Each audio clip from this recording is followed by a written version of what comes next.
Երբ արևը դեռ չի բարձրացել հորիզոն, նրանք արդեն արթուն են։ Արագիլներն աշխարհի ամենագեղեցիկ ճանապարհորդներն են։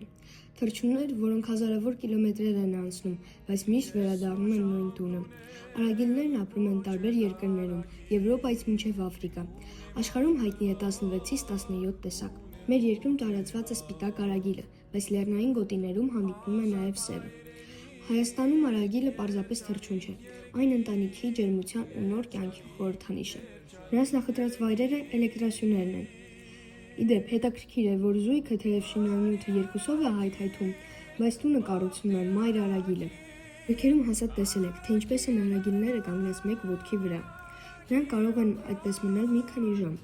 Այդպես նրանք խնայում են իրենց էներգիան և նվազեցնում ջերմության կորուստը։ Կհասնեք, իսկ ինչպես են նրանք խոսում։ Արագիլները հիմնականում համարվում են լուրջ թռչուններ։ Նրանք շփվում են իրար հետ կտուցների կտկտոցով։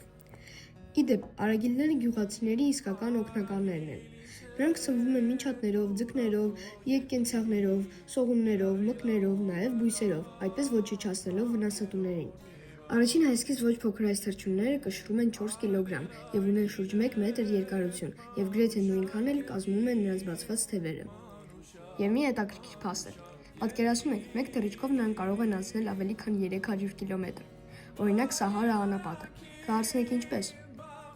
Շոգից խուսափելու համար նրանք բարձրանում են մինչև 1500-ից 2000 մետր։ Վերջին տարիներին շատ արագիլներ ձմեռում են Հայաստանում, չլքելով իրենց բույնը։